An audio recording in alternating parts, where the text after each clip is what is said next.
उत्तर प्रदेश के मिर्जापुर में गंगा किनारे बसता है एक ऐसा क्षेत्र जहां सिर्फ गांव नहीं बसते, कहानियां बसती हैं। यहाँ की मिट्टी में इतिहास की खुशबू है और लोगों के दिलों में मित्रता की गर्माहट।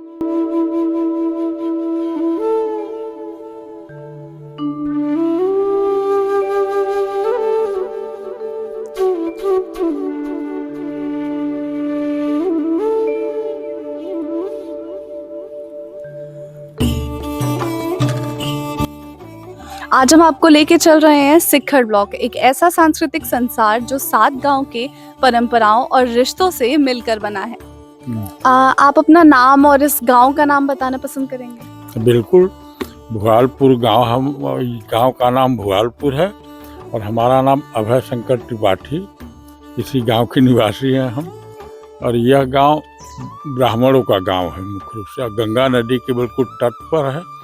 और यहाँ जो है मुख्य रूप से पहलवान पैदा हुए और रघुनाथ पहलवान, जो कि पूरा राष्ट्र में उनका नाम था, और कलकत्ता में वो अपना कुश्ती वगैरह लड़ा करते थे और वहाँ भी लोग उनको बहुत अच्छी तरह से जानते थे। हमारे ज़िले का नाम, हमारे प्रदेश का नाम, हमारे गांव का नाम भी वो वहाँ पहुँच करके रोशन किए हैं। ये पहली चीज़। और दूसरी चीज़ ये है कि यहाँ तमाम विद्वत समाज के लोग भी पैदा हुए।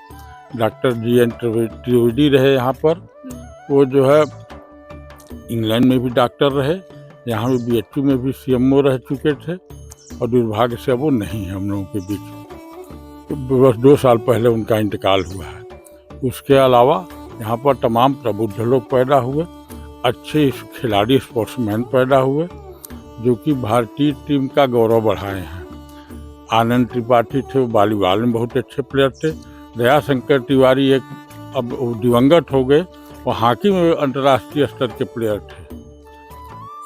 ध्यानचंद एक बार आए यहाँ पर चुनार किला में, उनको देखे तो वो बोले कि आप इतने बड़े खिलाड़ी हैं कि आप चलिए हमारे साथ, आपका जीवन बदल जाएगा। लेकिन दुर्भाग्य से उनके साथ नहीं जा पाए, क्योंकि पहले के लोग ज़्यादा प्यार करते थे बच्चों से, इसलिए उनके साथ नहीं भेज पाए। दया शंकर तिवारी बहुत बड़े स्पोर्ट्समैन थे, मतलब इस तरीके से मान लीजिए कि वो ऑलराउंडर थे। हॉकी में भी खेलते थे और क्रिकेट भी खेलते थे, वॉलीबॉल भी खेलते थे, फुटबॉल भी खेलते थे। और उसके अलावा यहाँ वॉलीबॉल के तमाम प्लेयरों को रोजी रोटी आज के डेट में मिला। कम से कम 20 नाविकों को रोजी रोटी वॉलीबॉल के माध्यम से मिला, और रेलवेज में है, सब लोग नौकरी करते हैं।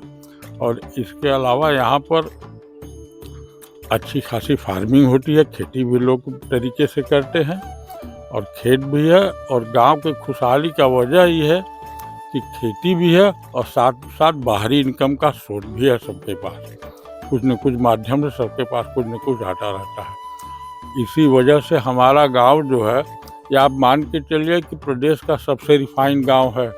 प्रदेश में मिर्जापुर जिला और जिले में सबसे रिफाइंड गांव है। और सबसे बड़ी विशेषता इस क्षेत्र की ये है, यहाँ क्राइम बिल्कुल नहीं है, क्राइम लेस गांव है। यहाँ हर लोग प्रबुद्ध लोग हैं, अपराध बिल्कुल नहीं है। भाई जहाँ लोग रहेंगे थोड़ी थोड़ी समस्याएं तो रहती ही हैं, इससे अलग तो नहीं हो सकते, लेकिन उसके अलावा यहाँ बिल्कुल किसी तरह की समस्या नहीं, क्राइम बिल्कुल नहीं है। आपका नाम क्या है? राजेश कुमार त्रिपाठी उर्फ पप्पू। मैं यहाँ का पूर्व प्रधान रह चुका हूँ। ये आपके गांव में आप समय के साथ क्या बदलाव देख रहे हैं आगे? हम अपने गांव में ये बदलाव देख रहे हैं कि स्पोर्ट में पहले लोग ज़्यादा समय देते थे, स्पोर्ट यहाँ का बहुत अच्छा था, लोग रेलवे में नौकरी पाए हैं स्पोर्ट कोटा से। आज बच्चे जो है कम मेहनत कर पा रहे हैं, उसके बावजूद भी सुबह शाम यहाँ पर एक्सरसाइज करने, खेलने के लिए बच्चे उपस्थित रहते हैं। आप यहाँ के पूर्व प्रधान रह चुके हैं, तो ये जो गांव है इसकी जब सेवा करने का आपको मौका मिला तो आपने यहाँ के लिए क्या क्या किया? क्योंकि आप इस गांव से बहुत प्यार करते हैं, तो आपने इसको और अच्छा बनाने के लिए क्या क्या किया? मैंने पहले तो मोदी जी के अभियान को, स्वच्छता अभियान को यहाँ ODF करवाया पूरा, और नाली खरंचा आवास भी बनवाया। जितने मंदिर हैं यहाँ पे, हमारे गांव में 7 मंदिर हैं भुआलपुर में, और 7 मंदिर का जो है निर्माण वगैरह सब मेंटेनेंस हमने करवाया है।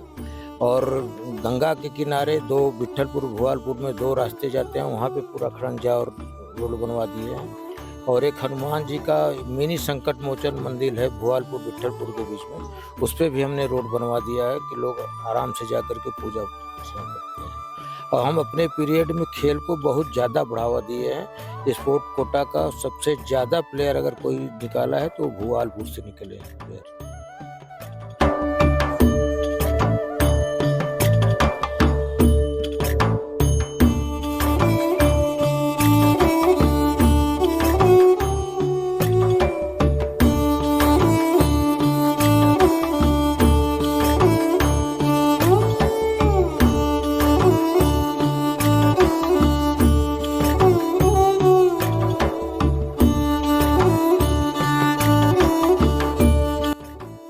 अभी हमें भुआलपुर के भुआलेश्वर महादेव मंदिर के पास, ये मंदिर बोला जाता है कि तकरीबन 300 साल पुराना मंदिर है।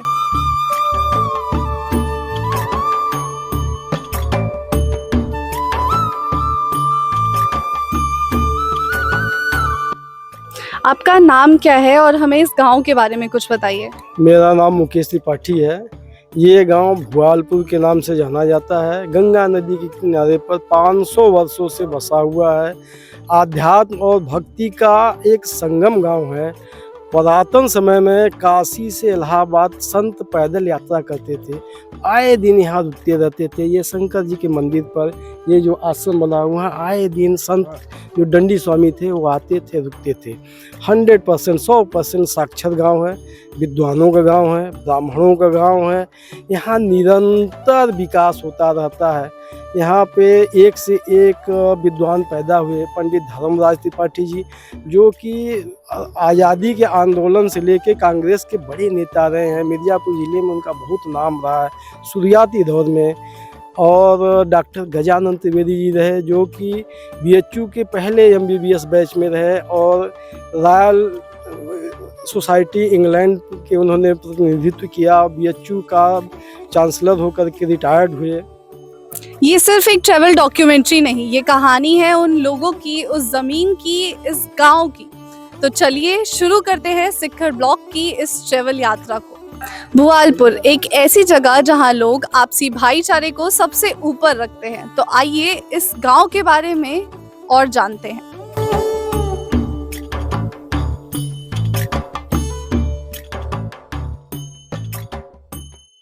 अगला गांव है बिठलपुर, एक ऐसा गांव जो अपनी मेहनत की पहचान से जाना जाता है। यहाँ अगर कोई त्योहार आता है तो पूरा गांव एक मंच बन जाता है। तो इस गांव की और कुछ खासियत को जानने के लिए चलिए यहाँ के लोगों से बात करते हैं। आप अपना परिचय दीजिए और इस गांव के बारे में हमें कुछ बताइए। जी, मेरा नाम आशीष पाठक है। मेरा गांव बिठलपुर है। हमारे गांव में लगभग 3000 की जनसंख्या है, जिसमें कि 1300 वोटर्स होंगे, मतलब बालिक। और हमारा गांव बहुत सौहार्दपूर्ण गांव रहा। यहाँ पे हर जाति के लोग हैं, तेली, कुम्हार, चमार, ब्राह्मण, कुर्मी, सब जाति के लोग हैं। और एक अतिशयोक्ति की बात यह है कि हमारे गांव में कहीं पे कोई विवाद नहीं है, कोई मुकदमेबाजी नहीं है हमारे गांव में। हमारा गांव इतना शांतिपूर्ण पीसफुल गांव है। हमारे गांव के कुछ प्रमुख वैज्ञानिक और वरिष्ठ लोगों का मैं नाम लेना चाहता हूं। एक हमारे यहाँ डॉक्टर विष्णुकांत पाठक जी हुए, वो विदेशों में गए और यहाँ का नाम रोशन किया हमारे गांव का। सामाजिक के क्षेत्र में हमारे यहाँ एक कुर्मी जाति से निकले बाबू शिवकदम सिंह, जिन्होंने समाज में एक बहुत अच्छा पहल दिया और समाज में समन्वय का एक अच्छा वो शुरुआत किया। कवि के क्षेत्र में मेरे दादा स्वर्गीय पंडित ताराशंकर पाठक जी रहे। एक कवि के क्षेत्र में महाकवि केशव जी हुए। और एक और जो बहुत बड़ी सेलिब्रिटी हम लोग के बीच में रही, अब नहीं है, स्वर्गीय श्यामलाल पाठक जी, जो कि इंटरनेशनल खेले और स्पोर्ट्स की दुनिया में उन्हें कोई भुला नहीं सकता। वो भारत और बर्मा के बीच में पहली बार रेस दौड़े और जीत के आए। तो इस तरीके से हमारा गांव है वो समृद्ध गांव है और संपन्न गांव है, एक दूसरे के प्रति सौहार्दपूर्ण गांव है। और हम सब कहीं न कहीं एक दूसरे के लिए समन्वय बहुत बढ़िया करते हैं। हमारे बीच में कहीं कोई तनाव, कहीं कोई ईर्ष्या और कहीं कोई मुकदमे वो नहीं है। सिक्खर के 7 गांव की राजधानी बिठलपुर को कहते हैं। तो आप इस गांव के थोड़ी धार्मिक महत्व को बताइए। धार्मिक महत्व ये है कि हमारा गांव सिया राम में सब जग जानी, करहूं प्रणाम जोर जुग पानी। सबके अंदर सिया राम को देखता है और समभाव रखना जानता है। इसलिए हमारा गांव सबसे लोकप्रिय गांव है और लोगों को प्यार बांटता चलता है और क्या पाएं क्या अर्पण का भाव रहता है। तो हम लोग जो है कि प्रभु का स्मरण, प्रभु का चिंतन, प्रभु का मनन हर जगह लोग, और इस गांव 7 गांव मिलकर के जो भी कार्यक्रम होता है, धार्मिक अनुष्ठान हो गया, धार्मिक जैसे ये आयोजन हो रहा है, अभी श्री राम शास्त्र नाम का पाठ चल रहा है और तदोपरांत अखंड श्री रामचरितमानस का पाठ होगा। उसके बाद विशाल भंडारा का आयोजन है जिसमें हमारे 7 गांव के और हमारे क्षेत्रवासी बड़े बड़े से जो है कि छोटे छोटे सब प्रत्येक समुदाय के प्रत्येक वर्ग के लोग आएंगे और एक समान एक साथ समरसता का भाव रहता है और लोग बैठ करके आनंदित होकर के भगवान का प्रसाद ग्रहण करेंगे और भगवान का दर्शन करेंगे। और लोगों की सहभागिता इतनी रहती है कि ये जो आयोजन भंडारे का हो रहा है उसमें प्रत्येक घर से कहा गया है कि थोड़ा थोड़ा आप अन्न का दान करिए, अन्नदान महादान होता है। तो अन्न का दान तो हर घर के रसोइये से 1-1 किलो आटा का दान यहाँ पे लिया जा रहा है। ये जो संपूर्ण आयोजन हो रहा है, भगवान का प्रथम वार्षिक उत्सव हो रहा है और प्राचीन श्री विठलेश्वर महादेव मंदिर प्रांगण में आप लोग आए हैं।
भुवालपुर को मिर्ज़ापुर उत्तर प्रदेश का सबसे संपन्न गांव बोला जाता है। तो पहले तो आप अपना परिचय दीजिए और बताइए कि इसके बारे में आपका क्या कहना है। जी, मेरा नाम स्नेहव्रत त्रिपाठी, सन ऑफ स्वर्गीय सिंहराज त्रिपाठी। मैं भुवालपुर मिर्ज़ापुर जिले के अंतर्गत एक गांव है जो गंगा नदी के उत्तर तट पर स्थित है और काशी और प्रयाग के मध्य में स्थित है, वहां का निवासी हूँ। इस विषय में कि सबसे संपन्न गांव की अवधारणा कैसे प्रमाणित की जाए, तो यहाँ का कल्टीवेटिंग लैंड का एरिया 1120 बीघा है और लगभग 100 घर है, जो 100 घर ब्राह्मणों का है। तो 100 घर के बीच में 1120 बीघा का मतलब है कि हर परिवार को कम से कम 25-30 बीघा जमीन है और ये गंगा नदी के कछार की जमीन है जो हाईली प्रोडक्टिव है। So all the resident of Bhuvalpur are so much prosper due to landed property। और हर परिवार में अधिकारी रैंक से लेकर कर्मचारी रैंक तक के लोग गवर्नमेंट एम्प्लॉय भी हैं, प्राइवेट एम्प्लॉय हैं, इसलिए हर परिवार के पास आय का साधन भी है। क्योंकि गंगा नदी के किनारे रहने वाले शुद्ध वातावरण का आश्रय लिए हुए हैं, इसलिए शारीरिक रूप से मानसिक रूप से स्वस्थ हैं। तो जिन लोगों का शारीरिक मानसिक आर्थिक सारे स्वास्थ्य उन्नतशील किस्म के होते हैं, उनका व्यक्तित्व तो बहुत उन्नत किस्म का होता है। तो हम लोग मूल रूप से तो देवरिया जिले से माइग्रेट होके हमारे पूर्वज आए थे। एक व्यक्ति वहाँ पिंडी गांव है देवरिया में, तो वहाँ से आए थे। उनका नाम था पंडित चूड़ामणि त्रिपाठी। उन्हीं के कालांतर में एक वंशज हुए जिनका नाम था ब्रह्मा तिवारी। दैववात ईश्वर की कृपा से वो जमींदार हुए। तो उनके पास 2600 बीघे की जमींदारी थी। जमींदारी एवॉल्यूशन हुआ 51 में, तो प्रॉपर्टी तो गवर्नमेंट में डिवॉल्व हो गई, जमींदारी वगैरह क्रैश हो गई, लेकिन काश्तकार रह गए, अच्छे काश्तकार थे और सब पढ़े लिखे हैं, ब्राह्मण हैं। क्योंकि एक परिवार का होने के नाते हमारे पूरे गांव में करप्शन नाम की कोई चीज नहीं है। तो करप्शन अगर नहीं है तो वातावरण बिल्कुल शुद्ध है। इसका मतलब कि अत्याचार, अनाचार, बेईमानी, ये सब की मात्रा भी बहुत कम है। और लोग एक दूसरे के, कोई भतीजे हैं, कोई चाचा हैं, कोई भाई हैं।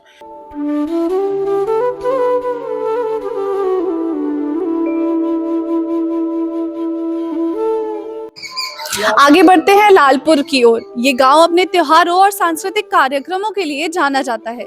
यहाँ की रामलीला भी बेहद प्रसिद्ध है और यहाँ पे बहुत धूमधाम से मनाई जाती है। पहले तो आप हमें अपना नाम बताइए और इस गांव के बारे में हमें कुछ बताइए। नमस्कार, मेरा नाम आशा मौर्य है। मैं ग्राम लालपुर की एक छोटे से गांव की बहू हूँ। मैं यहाँ हमारे गांव में कुल परिवार 250 परिवार हैं और हम गंगा जी के किनारे बसे हुए हैं। और इसमें से हमारी कुछ महिलाएं एसएचजी से जुड़ी हैं और मैं खुद एसएचजी से जुड़ी हूँ और समूह की टीम लीडर भी हूँ और हमारे अंडर 17 समूह चलाती भी हूँ। और इसमें जो भी महिलाएं हैं वो छोटे मोटे कार्य भी करती हैं। और बहुत सारे प्रमुख ऐसे त्यौहार हैं जो हमारे यहाँ बहुत ज़्यादा धूमधाम से मनाया जाए, जो कि अभी फ़िलहाल में दीपावली प्रोग्राम था जो बहुत भव्य से मनाया गया था। और हमारे यहाँ जो प्रमुख कि विधायक हैं, प्रमुख नेता होता है, सब लोगों की जुट के अच्छे से मनाया था। सब लोग एंजॉय भी किए, सब खुश भी थे। और इससे बड़ी बात है कि हमारे गाँव के पास में ही भव्य आयोजन होता है, रामलीला का पाठ भी होता है, रामलीला भी 3 दिन का यहाँ पे मेला भी लगता है। आपका नाम क्या है और आप कहाँ के निवासी हैं? हमारा नाम जयप्रकाश सिंह है, हम सीखण के निवासी हैं। आप क्या काम करते हैं? खेती बाड़ी करते हैं। आपका नाम? हमारा सुखदेव विश्वास है। आप क्या काम करते हैं यहाँ पे? खेती बाड़ी करते हैं सर, खेती वेती करते हैं। आपका नाम क्या है और आप कहाँ के हैं? मैं शंकर गोड़ विठल। पहले तो आप अपना नाम बताइए और हमें सिक्खड़ गांव की प्राचीनता के बारे में बताइए। जी, मेरा नाम श्रीधर पांडे है और सीखण का इतिहास तो खैर अब ऐसे कोई बहुत मुफीद सोच तो नहीं है, लेकिन जहाँ तक हम लोगों ने सुना है, सीखण एक पहले नगर था। यहाँ पे रजवाड़े थे और इस पूरे इलाके में लगभग 30-35 माइल के बीच में 2-3 बाजार थे पुराने, उसमें सीखण था। सीखण नगर था। सीखण में साप्ताहिक बाजार लगते थे और गंगा पार के कम से कम 20 गांव के लोग सीखण में खरीदारी क्रय विक्रय करने आते थे। तो सीखण की शुरुआत बहुत ही एक प्रेस्टिजियस पृष्ठभूमि से शुरू हुई और हम लोगों की जानकारी जहाँ तक है कि यहाँ राजा नवल किशोर की रियासत थी। उनका किला भी है जो आज कन्या इंटर कॉलेज के रूप में एक ऊंचे टीले पर स्थापित है और उनके पूरे यहाँ पे रजवाड़े थे और उन्होंने एक बहुत ही ऐतिहासिक परंपरा की शुरुआत की जो यहाँ सीखण का प्राचीन रामलीला है, जिसका जो है रामलीला रामनगर के तर्ज पर यहाँ पे कार्यक्रम होता है। उसके बाद यहाँ पे शुरुआत हुई कजरी की। लगभग 140 साल पहले कजरी की शुरुआत हुई और यहाँ स्वर्गीय बफर साहर के नेतृत्व में शुरुआत हुई और आज तक निरंतर वो चल रहा है। ये तो हुआ एक उसकी सांस्कृतिक विरासत। और इसके बाद ये गंगा जी का किनारा है। यहाँ पे मूलतः सीखण को आप आध्यात्मिक केंद्र भी मान सकते हैं। आध्यात्मिक चेतना का निरंतर प्रवाह होता है सीखण में। अब तो थोड़ा सा आधुनिकता के दौर मोबाइल युग में सत्संग का जो है अब और माध्यम हो गए।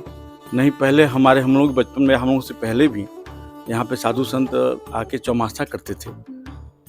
इंटर कॉलेज, वो लड़कों के इंटर कॉलेज के पास एक मंदिर है वामन भगवान का, वहीं पे बहुत अच्छे अच्छे संत, उच्च कोटि के संत आते थे और साल साल भर यहाँ निवास करते थे और क्षेत्र के लोगों को जो है सत्संग का लाभ मिलता था। पहले तो आप हमें अपना नाम बताइए। और मतलब समय के साथ बहुत सी चीजें बदल रही हैं, पर आप जब से देख रही हैं शिखर को, तब से अभी तक क्या क्या बदलाव आए हैं यहाँ पे? अच्छा, मेरा नाम रंजना है और शिखर मेरा ससुराल है। मैं यहाँ जब से 30 साल हो गया मेरी शादी को, और जब से हम यहाँ आए हैं तब से शिखर में बहुत बदलाव आया है। पहले यहाँ पे महिलाएं बाहर बहुत कम निकलती तो फिर भी थी, लेकिन कम निकलती थी। अभी अपनी ज़रूरत की चीज़ों को और अपने परिवार में कुछ निर्णय लेने के लिए और इन सब चीज़ों में अब उनकी भी प्रधानता हो गई है और अपने जो है ज़रूरत की चीज़ लेने के लिए अब वो बाहर निकलती हैं। और गांव इतना ऐसा हो गया है कि अब हमें अपने ज़रूरत की चीज़ें लेने के लिए बहुत कम ही बाहर जाना पड़ता है। शिखर इतना विकसित हो गया है 30 सालों में। और फिर पहले यहाँ पे कोएड नहीं था, अभी 12 तक लड़कियाँ और लड़के एक साथ कोएड में पढ़ते हैं। और पहले के अपेक्षा आज लड़कियाँ अधिक मात्रा में स्कूल जा रही हैं, कॉलेज जा रही हैं। पास में मंगरहा है, वहाँ पे डिग्री कॉलेज खुला हुआ है। तो अब ये कहा जा सकता है कि हमारे आने के, जैसे हम जब से देख रहे हैं, काफ़ी विकास कर चुका है शिखर। पहले तो आप अपना नाम बताइए और हमें बताइए कि इस गांव में पहले कौन सी ऐसी शिक्षा, कला की परंपरा थी जो आज भी दिखाई देती है? ठीक है, मेरा नाम डॉक्टर पवन कुमार सिंह है। मेरी पढ़ाई BHU से हुई है। मैं असिस्टेंट प्रोफेसर हूँ इकोनॉमिक्स में दिल्ली यूनिवर्सिटी में। जहाँ तक शिक्षा और कला की बात है इस गांव में, जो पुरानी हम बात करें तो पहले यहाँ पे साड़ी के लिए, डिजाइनिंग के लिए, हैंडीक्राफ्ट के लिए और इसके साथ में कुम्हार लोग हो गए, बढ़ई हो गए, ये लोग का एक अच्छा नंबर था जो कि अभी धीरे धीरे कम हो रहा है। उनको चूँकि रीस्किलिंग उनका नहीं किया जा रहा है, स्पेशली टेक्नोलॉजी से उनको उतना ऐड नहीं किया जा रहा है। शिक्षा की बात करें तो शिखर पहले से ही बहुत ज़्यादा अवेयर रहा है। शिखर ब्लॉक में भी आप लेंगे तो ये शिखर गांव हो गया, रामगढ़ हो गया, पहले से ज़्यादा अवेयर रहा है। अभी लोग और ज़्यादा अवेयर हुए हैं। पहले फिनेंशियल जो इशू था, अब भी फिनेंशियल इशू है, लेकिन लोगों में अवेयरनेस बहुत ज़्यादा आया है। जैसे कि एग्जांपल में जो लेबर क्लास है वो भी 200 रुपया दे के प्राइवेट में अपने बच्चे को पढ़ाना चाहता है कि उसके दिमाग में एक अच्छी शिक्षा मिल सके। ऑल्दो यहाँ पे सरकारी ही परंपरा रही है पहले से, यानी कि सरकारी स्कूल जैसे विद्यापीठ हो गया, प्राइमरी स्कूल सामने है और भी प्राइमरी स्कूल हैं, तो यहाँ के भी रिजल्ट बहुत अच्छे रहे हैं, जिसमें कि आपको कई लोग बड़े बड़े पोस्ट में मिलेंगे, जैसे डॉक्टर हो गया, कोई सिविल सर्वेंट हो गया या कोई बड़े यूनिवर्सिटी में प्रोफेसर हो गया, एक्सेट्रा। इसके साथ में थोड़ा इस तरीके का कि जो एक कल्चरल चीज़ के लिए भी ये गांव बहुत पहले से जाना जाता है। जैसे 50-60 साल या 70 साल की हिस्ट्री हम लोग को लोग ऐसे बताते हैं कि पहले किसी तरीके का एक्टिविटी जैसे ड्रामा हो गया, वो लोगों को एक स्किल करने का एक बड़ा अच्छा माध्यम था। शहर वगैरह में कॉन्वेंट का कल्चर होता है, बच्चों को सिखाया जाता है कॉन्फिडेंस वगैरह, लेकिन यहाँ पे वो एक बड़ा माध्यम था कि बच्चों का कॉन्फिडेंस को डेवलप करना और फिर उनका अच्छे से ट्रेनिंग कराना, ये सारी चीज़ें।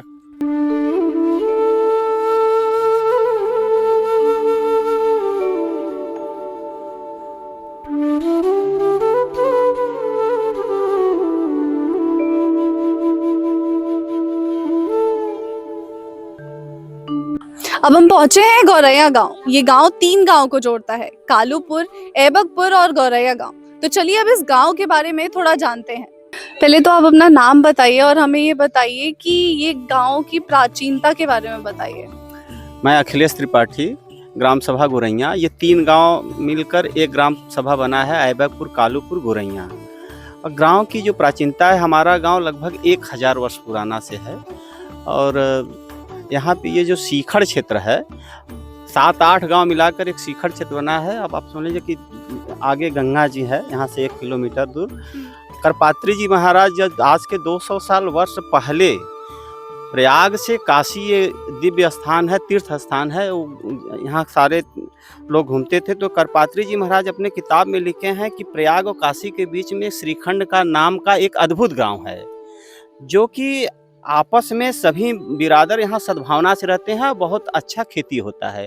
तो श्रीखंड बिगड़ते बिगड़ते ये सीखड़ हो गया है। तो सीखड़ का ही एक गांव जैसे ग्राम पंचायत गोरैया है। और हम लोग आपस में यहाँ पर सारे जितने बिरादरी हैं, यहाँ सांस्कृतिक कार्यक्रम होता है, कजली होता है, मेला लगता है। और 1000 वर्ष से ये गांव अद्भुत गांव है।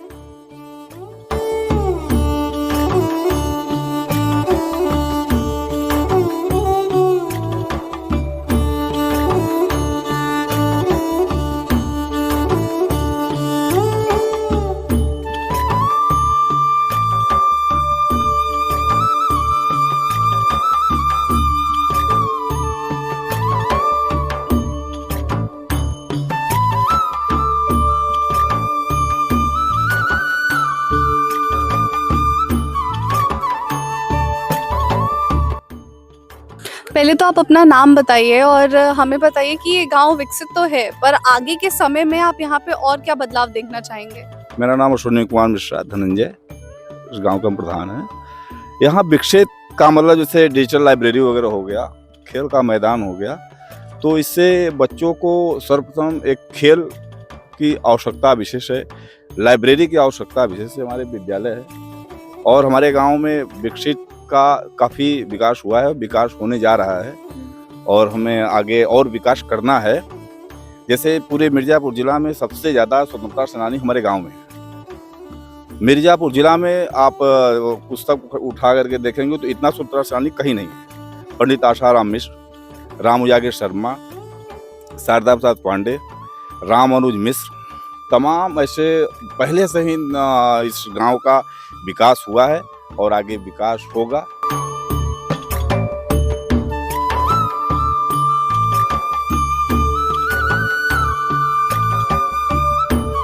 आप लोग यहाँ इस गांव में रहते हैं, तो आप लोग क्या चाहते हैं कि भविष्य में इस गांव में और क्या-क्या बदलाव हो? मैं ये कहना चाहता हूँ, मेरा नाम विनय कुमार त्रिपाठी है और मैं अपेक्स हॉस्पिटल में लाइब्रेरियन पोस्ट पे जॉब करता हूँ। मैं गांव जैसे जैसे बचपन हमारा गुजरता गया, आज भी गांव ऐसे ही हम लोग को देखने को मिल रहा है। मैं चाहता हूं अगर इस गांव में थोड़ा कुछ उच्च चीज़ें हो जाएं तो देखने में बहुत ही अच्छा हो। जैसे जिम की व्यवस्था हो जाए, स्पोर्ट्स की व्यवस्था हो जाए और बच्चे जो यहाँ वहाँ घूम रहे, हमारे भैया भी अक्षय त्रिपाठी जो बड़े भाई हैं, सौरभ भैया जो हमारे बड़े भाई हैं, तो बोले हैं कि यहाँ पे हम लोग शाम को आते हैं टहलने वहलने के लिए, तो कुछ देखने को नहीं मिलता है। तो ऐसे कुछ उच्च व्यवस्था हो जाए जो हम लोग यहाँ देखने को मिल जाए, जिम हो जाए, स्पोर्ट्स हो जाए। शाम को अगर हम लोग जॉब से आते हैं यहाँ पे तो हम लोग को देखने को मिल जाए कि बच्चे यहाँ खेल रहे हैं, कूद रहे हैं, तो हम लोग भी अच्छा लगेगा। और हमारे हम सबसे पहले यहाँ चाहते हैं यहाँ एक डिजिटल लाइब्रेरी हो जाए, वो बहुत कंपलसरी है। क्योंकि लाइब्रेरी हो जाएगा, खेलने का ये सब तो वो बहुत ही इंपॉर्टेंट है, लेकिन लाइब्रेरी जब हो जाएगा तो बच्चे कहीं ना कहीं खेल के साथ पढ़ाई मोस्ट कंपलसरी है, बहुत इंपॉर्टेंट है। और लाइब्रेरी हो जाएगा क्योंकि बच्चे अब क्या है कि जो गांव में नहीं पढ़ पा रहे हैं, इधर उधर नहीं पढ़ पा रहे हैं, वो लाइब्रेरी में बैठ के पढ़े। और आप क्या चाहेंगे, क्या बदलाव हो? शिक्षा और लाइब्रेरी और स्पोर्ट दोनों, और क्या चाहिए, बस होगा।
आप अपना परिचय दीजिए, अपना नाम बताइए। हमारा नाम सत्यदेव त्रिपाठी, भोजपुर प्रधान, सन 72 से 12 साल हम थे। हमारे समय जितनी आबादी थी, आवंटन करने के लिए हमको आदेश ऊपर से मिला था। आवंटन किया, ये जितनी आबादी देख रहे हैं हमारे हाथ से आवंटन हुआ है। और आज भी अभी 102 बीघा बाकी, जो सही है उसको बता रहे हैं। आप यहाँ पे इतने साल प्रधान रहे, तो उस वक्त से लेकर अभी तक आपने कितना बदलाव देखा है गांव में? बदलाव बहुत हो गया। जो कुछ नाजायज कब्जा है उनमें लेखपाल वगैरह फालतू काम किए हैं, लेकिन वो छूट जाए। आप इस गांव को क्या शुभकामनाएं या संदेश देना चाहते हैं? हम संदेश देना चाहते हैं कि गांव हमारे ऊपर जाए। हमारे यहाँ हॉस्पिटल बना था, भूतपूर्व विधायक जबकि दुधी से और भदोही तक एक था, उस समय वो बनवाए थे यहाँ विजयानंद मिश्रा, उनका फोटो भी हमारे साथ है। और 2 पार्टियां हो गई थी कांग्रेस में, बड़ी बड़ी पार्टी, वो सब फोटो हमारे पास है आज तक। तो हम शुभकामना देना चाहते हैं कि हमारे यहाँ रास्ता भी हो जाए और हॉस्पिटल यहाँ कायम रहे।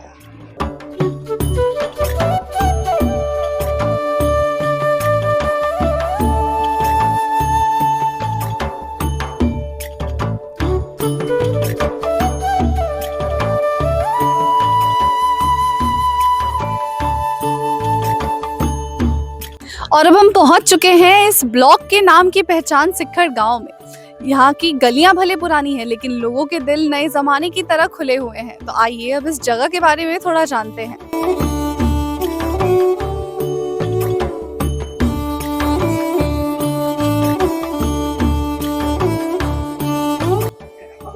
पहले आप अपना नाम बताइए और अपने गांव का नाम बताइए। हमारा नाम स्वर्ण कुमार पांडे, उर्फ वाघा, और गांव सीखड़, जिला मिर्जापुर, तहसील। कहते हैं कि 7 गांव का जो चौपाल बैठता है वो आप ही के यहाँ पे बैठता है, और सारा भूगोल जो होता है 7 गांव का वो यही होता है। तो आप इसके बारे में कुछ बताएंगे? हाँ, बोल रहे हैं। हमारे गांव से गुरैया से लेके भुआलपुर तक लोग बैठते हैं।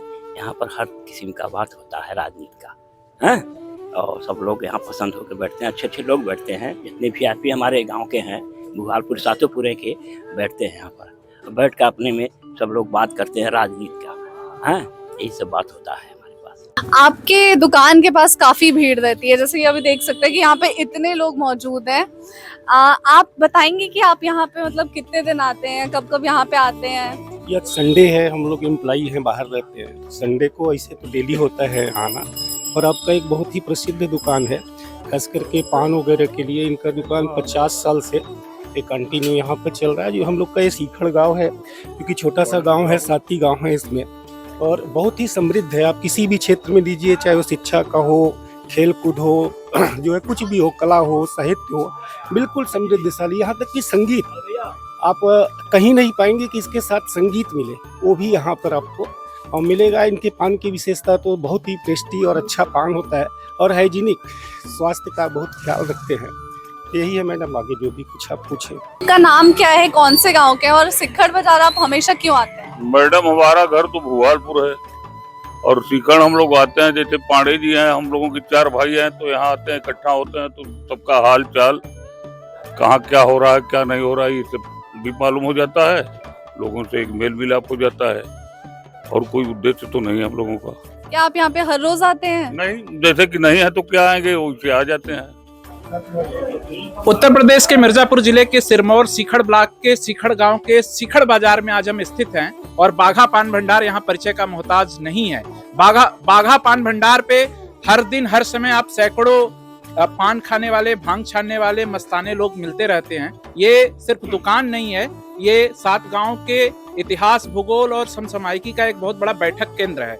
आइए देखते हैं आज यहाँ पे जो लोग हैं, एक एक शब्द में जानते हैं कि कितना महत्वपूर्ण है सीखड़ गांव इनके लिए, और क्यों बाघा पान भंडार प्रसिद्ध है। तो हम आपसे ही शुरुआत करते हैं। आपका नाम क्या है? विनोद कुमार सिंह। आप सीखड़ बाजार प्रतिदिन आते हैं? जी जी, शाम को प्रतिदिन आते हैं। कितना महत्वपूर्ण है सीखड़ गांव आपके लिए? बहुत महत्वपूर्ण गांव है। यहाँ कजरी सम्राट वो थे, क्या नाम रहा, बफत साहब, हाँ, उनके नाम से बहुत प्रसिद्ध है। आप क्या समझते हैं सीखड़ गांव के विषय में? सीखड़ गांव हमारे लिए अनुत्तम है, अनुत्तम है सीखड़ गांव? अनुत्तम है, और हमारे लिए सब भाई बराबर है। सीखड़ गांव अनुत्तम हमारे लिए सीखड़ गांव आपके लिए सौहार्दपूर्ण है। हाँ। और आपने बताया कि आप जब रहते हैं तो जरूर यहाँ आते हैं। क्या ऐसा है इस दुकान पे जो आपको बांध के रखा है, आप आए बिना रह नहीं पाते हैं? अरे हम लोग पान के शौकीन हो गए हैं पांडे जी के, और पांडे जी का जो पान है हम लोगों को खींच लाता है। सुनते हैं यहाँ भांग बूटी भी। अब भांग बूटी तो हम नहीं लेते हैं, हो सकता है मिलता हो, अब इसके बारे में हम नहीं जानते हैं। तो हमारे बीच में फुटबॉल के एक बेहतरीन खिलाड़ी हैं।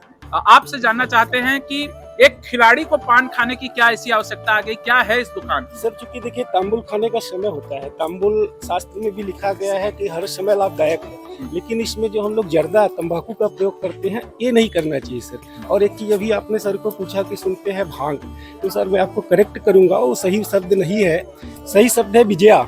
लेकिन आपने चूंकि भांग का लिया तो मैं सुना दूं, भांग छान ले सावरे, कर ले अखिया लाल, भजन करे गोपाल को तो झक मारेगा काल।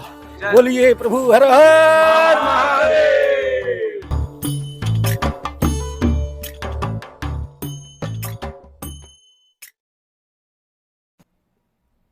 पहले तो आप अपना नाम बताइए और बताइए आपकी चाय की दुकान कहाँ पे है?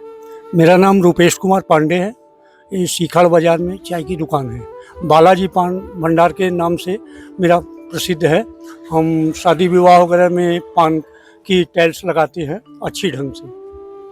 आपके चाय की बड़ी चर्चा है इस गांव में, तो मतलब चाय की चर्चा के साथ यहाँ जो राजनीतिक चर्चा होती है उसके बारे में आप कुछ बताना चाहेंगे? चाय तो अच्छी है हमारे पूरे सीखड़ गांव में। हमारे यहाँ चाय पीने वाले जो व्यक्ति हैं वो भी अच्छे हैं, इसलिए चाय अच्छी है। मतलब यहाँ पे जो सारे गांव के लोग हैं वो इकट्ठा होकर चाय पे चर्चा करते हैं, तो उसके बारे में कुछ?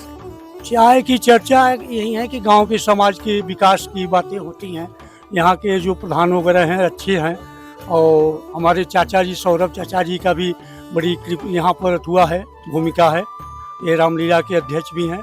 मैं आपसे पूछना चाहूंगी आपका नाम क्या है? सुना है कि मतलब घर का खाना छोड़ के चाय की दुकान पे आप बैठे रहते, क्या बात है? मतलब ऐसा कि चाय यहाँ की ज्यादा पसंद आ गई है?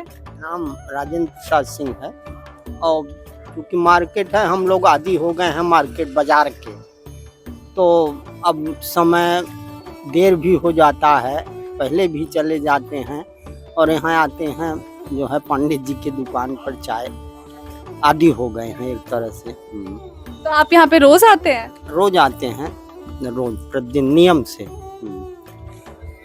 अगर न आवे तो फिर भोजन भी नहीं अच्छा लगेगा। मैं शुक्रुल्लाह अली अंसारी वफ़र शायर का परपौत्र हूँ। वफ़र शायर मिर्ज़ापुरी शायरी कजली के जनक थे और गायक और शायर भी थे। ख्याल करो तुम मन में नाहक पड़े, मैं आके फन में छन में चल जाइए जिंदगी या कुछ कमाल बलमु बेटी बेटा भाई बंद ये कोई काम नहीं आवेंगे, बल्कन तुमरा माल लूट कर सभी कुटुंब बिल खाएंगे। धन का साथी सब होता है, कर्जा नगीज न जाएंगे, 4 गजे का कफन लाए के मुश्किल से तुम्हें पहिरावेंगे। ये लोगन से पेस्तर माया छोड़ा ला बलमु तू छन में चल जाइए जिंदगी या कुछ कमा लो।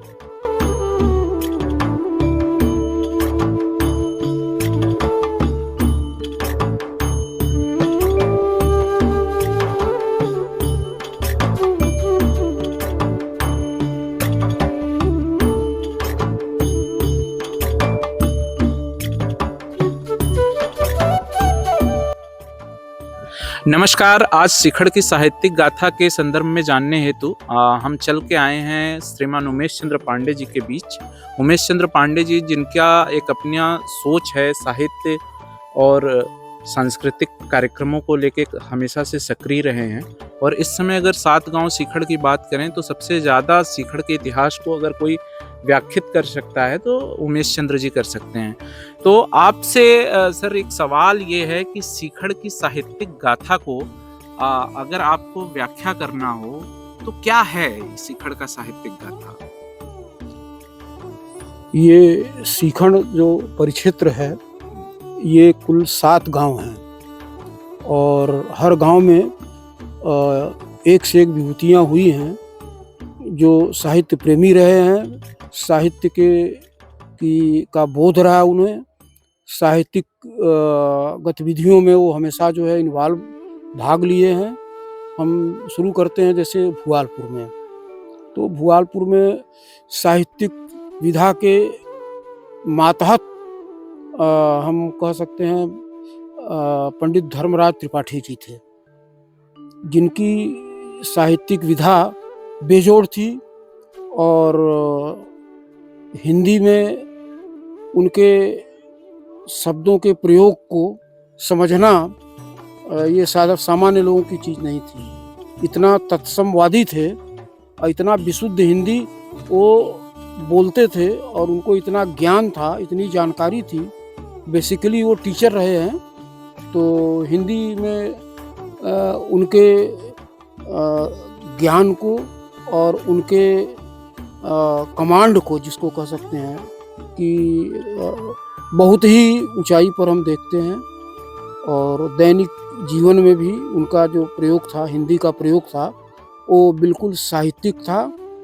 और उनके समय के अच्छे अच्छे साहित्यकार पंडित कमलापत त्रिपाठी जी, जो हमारे उत्तर प्रदेश के भी मुख्यमंत्री थे, रेल मंत्री थे, पंडित धर्मराज जी से मिल करके वो भी हतप्रत हो गए थे। और तमाम संपादक से उनकी मुलाकात होती थी, तो संपादक वर्ग जो है उनको देख करके चकाचौंध हो जाता। आप सुनते हैं सीखड़ ब्लॉक नहीं अपितु पूरे भारतवर्ष में सीखड़ के जन्मे बफ़त सायर का बड़ा नाम था शायरी के संदर्भ में। क्या कहना चाहेंगे आप?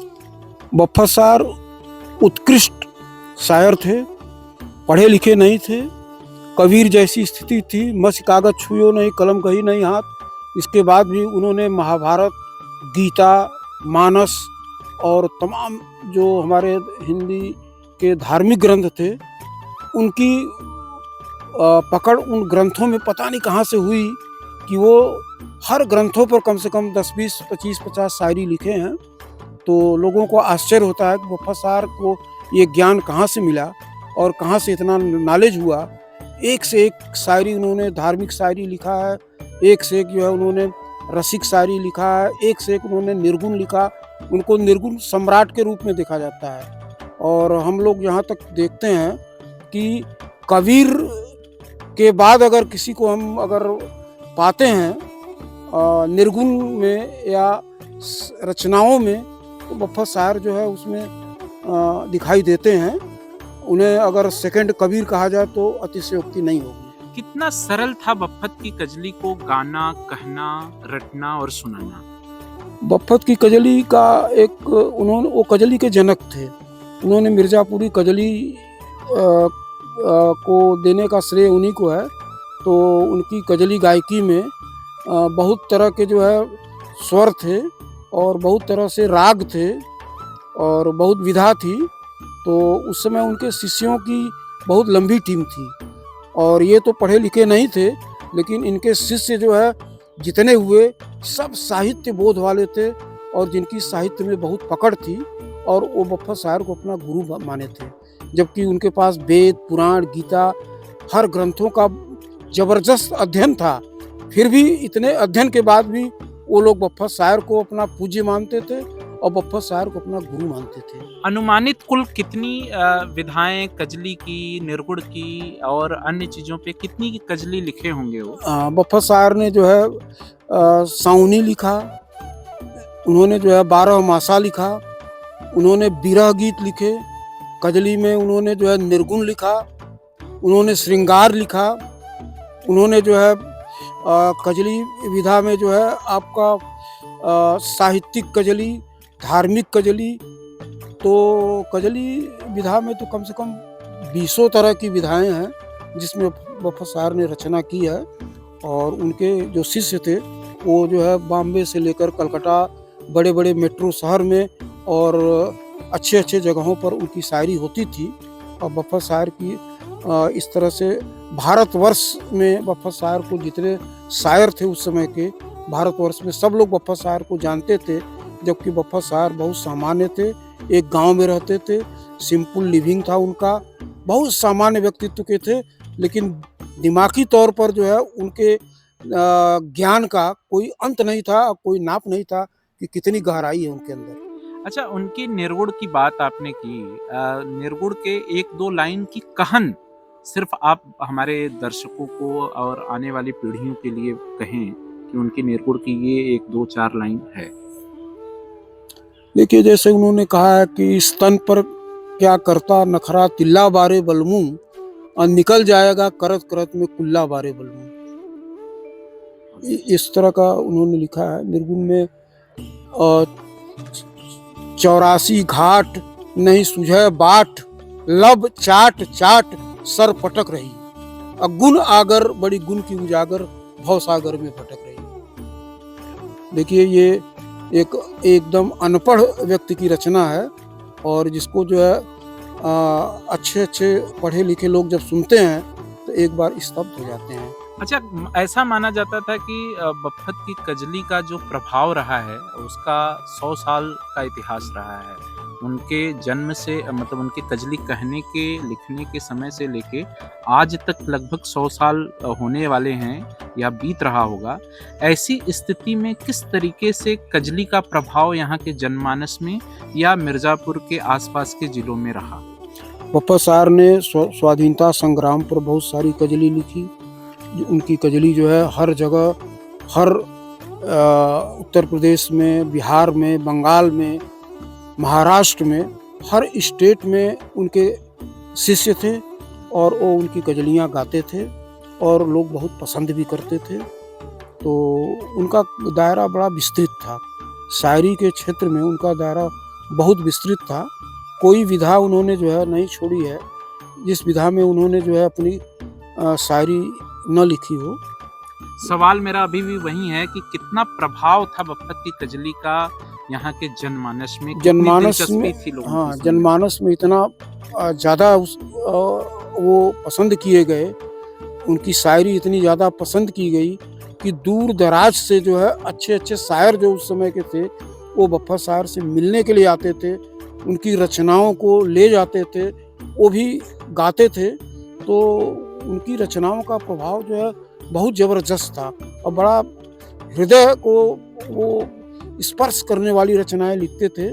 उनकी तुकबंदी, रचनाओं का सार, रचनाओं का तत्व और रचनाओं में जो विधा थी, ये बहुत पसंद किया लोगों ने। इसीलिए लोग आ करके सीखण में आते थे, उनके परिवार में से मिलते थे, 10, 20, 25, 50 रचनाएं यहाँ से ले जाते थे। और रचनाएं इतनी उनकी जो है रोचक थी, इतनी जिज्ञासा पैदा करती थी कि उसको लेकर के जो है जो शायर उनकी रचनाओं को गाते थे वो शायर उस समय फेमस हो गए थे और वो नाम कमाए थे। अच्छा, सुनते हैं कि बफ़त शायर के स्मृति में सीखड़ में कोई एक दिवस है जिसपे कजली महोत्सव रखा जाता है, और कल बाजार में लोगों ने बताया, लोगों से, जनता से बात करते समय, कि आपकी अध्यक्षता में या आपके नेतृत्व में वो कार्यक्रम बहुत दिनों तक चला। तो कौन सा दिवस है और उस दिन कार्यक्रम होने का क्या महत्व है और कितनी भारी तादाद में लोग आते हैं? देखिए, भादो महीने का द्वादशी का दिन है। तो ये सीखण की जो शायरी थी, ये विगत ये मानकर चलिए कि लगभग ये 100 वर्षों से ये बावन द्वादशी का मेला कहा जाता है। और बावन द्वादशी पर पूरे प्रदेश के एक से एक मशहूर शायर आते थे यहाँ पर और आकर के शायरी करते थे। शायरी का की प्रतिस्पर्धा होती थी और अपना अपना झंडा लेकर लोग आते थे। हर शायर को अपनी कला का, अपनी शायरी का गाने का मौका दिया जाता था। ये बहुत पॉपुलर बावन द्वादशी था। द्वादशी को ये कार्यक्रम रात्रि में होता है, पूरी रात, और फिर 13 को दिन में ये कार्यक्रम होता था। विगत 2 वर्षों से ये कार्यक्रम इसलिए नहीं हो पाया कि इतना ज़बरदस्त बाढ़ का प्रकोप था कि जहाँ कजली होती थी गंगा जी का जल स्तर वहाँ तक पहुँच गया, इसलिए इसमें कोई बहुत कार्यक्रम को विस्तृत रूप नहीं दिया जा सका। अगर आपसे सीखड़ की कुछ ऐसी शख्सियत का नाम पूछा जाए जिनके होने मात्र से अकेले उनके परिवार का नहीं बल्कि इन 7 गांव का नाम रोशन हुआ हो, तो उनके विषय में थोड़ा बताएं। देखिए, सीखंड जो गांव क्या सीखंड परिक्षेत्र है और इसके अंतर्गत 7 गांव आते हैं। तो हम भुआलपुर से शुरू करते हैं। जो विशिष्ट व्यक्तित्व चाहे वो किसी विधा में रहे हों, ऐसे में हम रघुनाथ पहलवान से भुआलपुर के थे, ऐसा कोई पहलवान नहीं हुआ अपने एरिया में। और कलकत्ते में रह करके उन्होंने जो है बहुत नाम कमाया और गामा वगैरह के संपर्क में थे। वो इतने ऊंचे पहलवान जो कभी कुश्ती खाए नहीं और एक से एक कुश्ती जीते हैं। आइए फिर आते हैं हम विट्ठलपुर में। अद्वितीय हाई जंप के बहुत ही सुपर स्टार थे श्याम दुलार पाठक जी। अपने समय में वो इंडिया चैंपियन थे श्याम दुलार पाठक जी। केशव कवि जी थे वहाँ पर, वो स्वाधीनता संग्राम सेनानी थे। केशव कवि जी की रचनाएं जो है बहुत ही उच्च कोटि की होती थी और बहुत ही वीर रस की होती थी। केशव कवि जी विट्ठलपुर से हैं। हम आते हैं विट्ठलपुर में, हमारे यहाँ वैद्य जी थे, कृपाराम वैद्य विट्ठलपुर में। वो बीएचयू से उस समय के पढ़े हुए थे और वैद्यगिरी में माहिर थे और साधारण खर्चे में जो है उन्होंने जो है बहुत निदान किया है और काफ़ी लोगों को जो है जीवन दान दिया। वैद्य जी, कृपा शंकर जी वैद्य। इसके बाद हम चलते हैं समाज सेवा के क्षेत्र में, जो रामलीला से जुड़े थे और सीखंड की जितनी सांस्कृतिक गतिविधियां थीं उससे उनका संपर्क था। तन मन धन से वो जुड़े थे। वो सुखदम सिंह जी थे जिनकी कपड़े की दुकान थी और कोई बहुत लाइबिलिटी नहीं थी उनकी। उनका जो कुछ खर्च वर्च था वो सीखंड के सामाजिक कार्यों में बहुत बढ़ चढ़ के था। तो एक अच्छे समाज सेवक के रूप में सुखदम सिंह को भी याद किया जाएगा। वहाँ से फिर आते हैं हम लालपुर में। तो लालपुर के बफ़त शायर थे जिनके विषय में जितना भी कहा जाए वो बहुत न्यून है, बहुत छोटा है।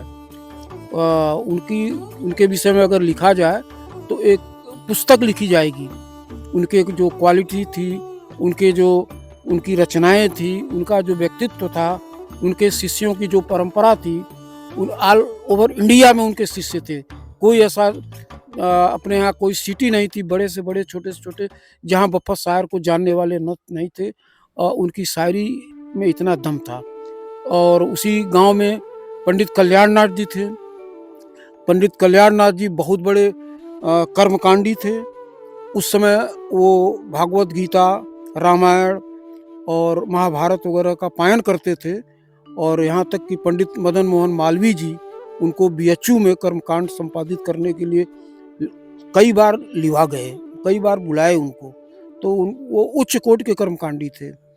सीखंड से हम इसके बाद आते हैं सीखंड में। तो सीखंड में डॉक्टर गजानन जी थे, गजानन पांडे जी, जो कि 1921 में जो है वो लंदन गए पढ़ने के लिए। MRCBS member of royal college of veterinary surgeon की डिग्री भारतवर्ष के वो पहले व्यक्ति थे जो लंदन से MRCBS की डिग्री प्राप्त किए। बाद में उत्तर प्रदेश एनिमल हस्बेंड्री के डायरेक्टर भी थे, कमिश्नर भी थे। उन्होंने वेटनरी कॉलेज मथुरा के फाउंडर प्रिंसिपल भी थे और Indian veterinary research institute Bareilly Izatnagar के भी वो फाउंडर डायरेक्टर थे। तो उच्च कोटि के वो वैज्ञानिक, वर्ल्ड क्लास के जो है वेटनरी के वैज्ञानिक थे। और सीखंड में पंडित विजयानंद मिश्रा, उस समय जबकि आज सोनभद्र हो गया है, मिर्ज़ापुर हो गया है, अब इस कम से कम सोनभद्र मिर्ज़ापुर को मिलाकर 5-6 विधायक केवल मिर्ज़ापुर था। उस समय वो मनोनीत किए गए थे। पंडित विजयानंद मिश्रा, उनके व्यक्तित्व में इतना आकर्षण था और व्यक्तित्व में इतनी विशेषता थी कि वो जो है मनोनीत करके जो है विधायक बनाए गए थे। पंडित विजयानंद जी बड़े ही सरल और बड़े ही सौम्य थे और लोगों के दुखों से, लोगों के कार्यों से वो हमेशा अपने को जोड़ते रहते थे। वहाँ से चलते हैं, इसके बाद आते हैं हम सीखंड में रामदास शुक्ला। रामदास शुक्ला जो है रामचरितमानस विधा के वो नारदवाणी के जनक थे। उनकी नारदवाणी कई जगह जो है मतलब रामनगर वगैरह जैसे रामलीला वगैरह में या सीखंड वगैरह में आज भी गाई जाती है। वो रामायणी परिवार था और उनके यहाँ एक से एक विद्वान रामायणी आते थे उनके यहाँ रामायण का कार्यक्रम होता था और बड़ा ही उच्च कोटि का उनका स्वर था। और उस समय जो है वो उनका एक अलग व्यक्तित्व था। फिर उधर से हम निकलते हैं तो आते हैं तो सीखड़ में एक कवि हुए भयंकर लाल जी। भयंकर लाल जी भी रचनाओं उनकी किताबें आई हैं, उन्होंने कविताएं लिखी हैं और ओजस्वी उनकी कविताओं में ओज है, वीर रस है और उनकी कविताओं में एक बहुत आकर्षण है जो कि लोगों को बहुत पसंद भी है। तो ये हो जाते हैं। और इसके बाद समाज सेवा में गरीबों के साथ जुड़ करके उनको पढ़ाई के लिए सहयोग करना, उनको खाने पीने की व्यवस्था करना, उनको कपड़ा वस्त्र देना। हरिराम पांडे सीखड़ के थे जो कि बहुत त्यागी थे और वो हमेशा जो है गरीबों को या जो नीडी जो जिसको आवश्यकता थी, अगर जेन्युइन आवश्यकता है तो अपनी क्षमता से बढ़ करके वो जो है वो सहयोग किए हैं। और कम से कम 40 साल 35 साल, क्योंकि वो उनके पास रिसोर्सेस थे तो रिसोर्सेस का सही प्रयोग किए। कई गरीब लड़कों का फीस दिए, किसी को वस्त्र दे रहे हैं, किसी को कपड़ा दे रहे हैं, किसी को अन्न दे रहे हैं, किसी को कुछ दे रहे हैं। तो हरिराम पांडे का व्यक्तित्व तो ऐसा था। इसके बाद हमारे लालपुर में विजय शंकर चतुर्वेदी जी, ये सांस्कृतिक चेतना को बहुत ऊंचाई दिए। इन्होंने जो है उनकी नाट्य शैली नाट्य मंडली थी, उसके माध्यम से वो हर साल विजयादशमी के मौके पर 4 दिन 5 दिन का ड्रामा मेहनत करके और लोगों को कन्विंस करके और तैयारी करके वो प्रस्तुत करते थे। अपने दरवाजे पर हमेशा उनके गायन बायन रामायण वगैरह होता था। इसके साथ साथ वो सामाजिक व्यक्ति थे। विजय शंकर चतुर्वेदी लोगों के दुख सुख से अच्छी तरह जुड़े थे। उसी सीखड़ में हमारे एक चतुर्वेदी जी, उनके राधे श्याम चतुर्वेदी जी थे, जिनका सहयोग सीखड़ इंटर कॉलेज के लिए बहुत ही सम्मानजनक रहा है। जहाँ तक लालपुर गांव की बात है तो लालपुर में जैसा हमने बताया कि विजय शंकर चतुर्वेदी जो है नाट्य विधा के और तमाम सांस्कृतिक विधाओं के जो है वो कलाकार थे और काफ़ी उनके संपर्क में बहुत सारे कलाकार थे। उन्होंने अपना नाट्य प्रदर्शन जो है कई राज्यों में जाकर के किया और वो बड़ी अच्छी टीम लेकर के उसी गांव के पंडित देवकीनंदन पांडे थे, जो कि जिनको एक बहुत ज़बरदस्त सामाजिक कार्यकर्ता के रूप में याद किया जाएगा। तन मन धन से वो सातों गांव के लिए समर्पित थे। उनके यहाँ जो है जो भी जाता था, जिस भाव से जाता था, जो भी याचक हो, चाहे नीडी हो, चाहे आवश्यकता से जाता था, देवकीनंदन पांडे उसका सहयोग करते थे और जनता के बीच में ही उनका पूरा जीवन बीता। घर से संपन्न थे, परिवार से संपन्न थे, तो उनकी संपन्नता दिखाई देती थी समाज के अंदर। समाज में वो जो है बहुत खर्चीले थे और हर तबके के लोगों का संबंध था उनसे। समाज में उनकी बड़ी मर्यादा थी। देखिए अपने लालपुर में एक व्यक्तित्व हुआ है पंडित राधे श्याम चतुर्वेदी, जिन्होंने सीखड़ इंटर कॉलेज की गिरती स्थिति को काफ़ी बल दिया और आज इंटर कॉलेज चमक रहा है उनका। रामलीला में उनका बहुत बड़ा योगदान था। उन्होंने रामलीला के लिए एक भवन बनवाया जिसका किराया रामलीला लेता है। लालपुर में श्रीनाथ चतुर्वेदी एक बहुत बड़े सामाजिक सेवक समाज सेवी रहे हैं। कई सालों तक 25 साल 30 साल तक इंटर कॉलेज गर्ल्स कॉलेज के प्रबंधक रहे। उनके समय में दोनों कॉलेज काफ़ी प्रोग्रेस किए और चौबे जी समाज के बीच में ही जीते थे, समाज के लिए मरते थे। समाज सेवक, उच्च कोटि के समाज सेवक थे और कांग्रेस पार्टी के जाने पहचाने लीडर भी थे। और गुरैया गांव में पंडित शत्रुघ्न मिश्र, वो तो क्लासिकल संगीत के मास्टर थे। वो उनकी विधा जो है बनारस के अच्छे अच्छे जो क्लासिकल संगीत के गायक थे, वो भी शत्रुघ्न मिश्रा के आवाज़ के कायल थे। तो वो रत्न थे हमारे संगीत विधा के, एक रत्न थे हमारे लालपुर से, ये गुरैया से। और गुरैया में पंडित वशिष्ठ नारायण त्रिपाठी थे, वो कलकत्ता में रहते थे, लेकिन वो भी गांव से बहुत जुड़े रहते थे और गांव के हर प्रयोजन में, हर कार्यक्रम में कोशिश करते थे, वो आते थे। और कलकत्ता में जो लोग भी उनके यहाँ जाते थे वो सबको तन मन धन से सबका सहयोग करते थे और इज्जत करते थे।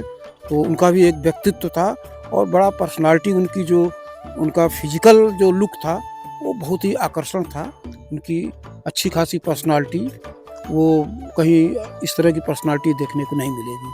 तो इस तरह से वशिष्ठ पहलवान का भी काफ़ी नाम रहा उस समय। हाँ, सीखड़ में हमारे कुर्मी समाज से श्री सदानंद सिंह, जिनको लोग मुहर्रिल साहब कहते थे, उनका बड़ा समाज में बहुत ज़्यादा समाज से लगाव था। वो लोगों के दुखों से, लोगों के जो है परेशानियों से जुड़े थे और किसी के प्रति अगर कोई अन्याय होता था, कोई अगर गलत होता था तो उसमें वो आगे रहते थे।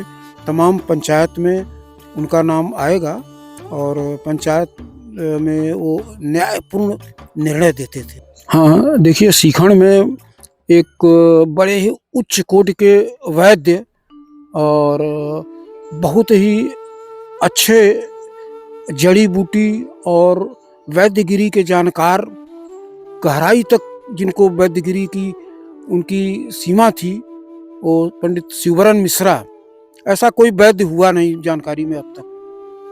और उनकी वैद्यगिरी के बहुत सारे जो है उदाहरण मिलेंगे जहाँ पर कि उन्होंने मरते को जो है जीवन दान दिया। हाँ, देखिए बफ़र शायर के धार्मिक गतिविधि पर हिंदू और मुसलमान दोनों को लेकर के उन्होंने जो है एक रचना की है, जिसकी 4 पंक्तियाँ मैं व्यक्त कर रहा हूँ कि हिंदू पत्थर में लपटान, कबर पूजे मुसलमान, जान जान के भुलाए गए सच्ची बतिया, होके माया के अधीन, देखो दोनों दीन, नाम हरि का न लीन, कैसे हुई गतिया। सीखड़ के 7 गांव को कवर करने के क्रम में सीखड़ डायरीज के अंतर्गत हम चल के आए हैं यादव बस्ती में, और यहाँ पे विरहा की सभ्यता को बहुत मजबूती मिली है। आइए चलिए जानते हैं अमित यादव जी से कि सीखड़ की विरहा की सभ्यता किस तरीके से प्रगाढ़ थी और वो कौन से शख्सियत थे जो विरहा को मजबूती दिए। अमित जी, इनमें कई नाम मेरे जहन में उभरते हैं। एक राम खिलावन यादव जी थे और गुलाब यादव और बुल्लूर यादव। ये लोग उस समय, जिस समय की कोई संगीतात्मक व्यवस्था नहीं थी, फिर भी बिरहा को एक ऊंचाई दी, पहचान दिया। और इसमें तो बुल्लूर यादव ने मरते मराते समय उन्होंने बताया कि 1955-56 में जब पंडित जवाहरलाल नेहरू सांस्कृतिक कार्यक्रम का आयोजन किए थे बहराइच में, उसमें बिरहा का प्रतिनिधित्व करने के लिए बुल्लूर यादव को नामित किया गया और वो वहाँ गए और अच्छा प्रस्तुति दिए। और उन्होंने अपने प्रस्तुति में कई तरह के विषयगत बिरहा का प्रस्तुति दिया, जिसमें एक शरीर विज्ञान के बारे में उन्होंने बिरहा वहाँ गाया था। तो कुछ एक विद्वानों ने कहा कि अगर ये बिरहा जो आपने गाया है सही नहीं रहा तो आप क्या कहेंगे। उन्होंने कहा कोई बात नहीं, आप जो भी शरीर विज्ञान के जानकार हैं उनको बुलाए। दूसरे दिन उसी बिरहा का पुनः प्रस्तुति दिया और डॉक्टरों ने उस बिरहा को गुड किया। बात बिरहा की हो रही है अमित जी, तो बुल्लूर यादव के परिवार से आप हैं, उनके द्वारा गाए हुए 1-2 बिरहा की 4 लाइनें अगर आप बता सकें, सुना सके, कह सके तो बहुत अच्छा होगा। पिताजी एक किसानों के बारे में गुनगुनाया करते थे कि खैले बिन मर जावे बड़े बड़े का नानी हो, किसनवा कर किसानी न करे। अगर हमें अपने समाज और सभ्यता को समझना है तो हमें ऐसे ही गांव की धड़कनों को सुनना होगा। ये थे हमारी शिखर डायरीज के 7 गांव की कहानी। ऐसी और दिलचस्प कहानियों के लिए बने रहिए हमारे साथ नवचेतना वॉइस पर और हमारे चैनल को लाइक, शेयर एंड सब्सक्राइब करना ना भूलें।